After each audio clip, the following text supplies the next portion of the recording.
Dr. Marcus Chen had spent 15 years building walls around his heart. The prestigious pediatric surgeon had walked away from love once, convinced his demanding career left no room for anything else. He'd broken off his engagement to Sarah without explanation, disappearing into 70-hour work weeks and the sterile comfort of operating rooms. But on this ordinary Tuesday morning, those walls would crumble in an instant.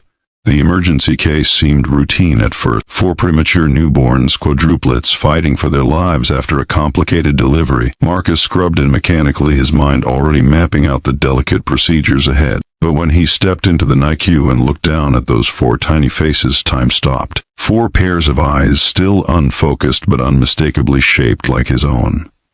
4 small noses with the same distinctive bridge. 4 chins with the subtle cleft he saw every morning in the mirror.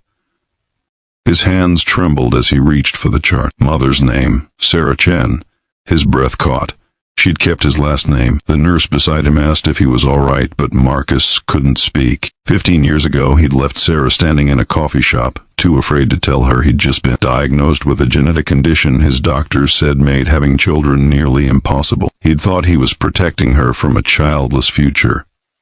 He'd thought wrong. Marcus performed the surgery with tears streaming behind his mask, his skilled hands steadier than his breaking heart. Each tiny heartbeat he saved felt like a second chance he didn't deserve. When he finally emerged from the OR, he found Sarah in the waiting room, exhausted and alone. Their eyes met across the sterile hallway. She'd known he worked here.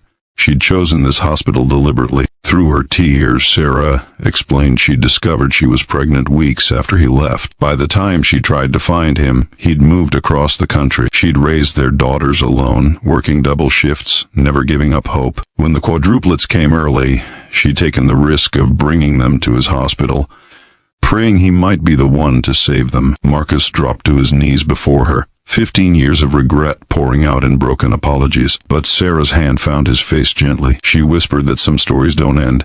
They just wait for the right moment to continue. 6 months later, Marcus stood in a sunlit nursery, holding 4 healthy baby girls who'd beaten impossible odds. He'd left his prestigious position to join a practice with family-friendly hours. The genetic condition that had terrified him had somehow, miraculously, skipped his daughters entirely. As Sarah leaned against his shoulder, watching their children sleep, Marcus finally understood that the greatest surgery of his life hadn't happened in an operating room. It had happened in his heart, where love had quietly repaired what fear had broken, proving that some second chances are worth waiting a lifetime for.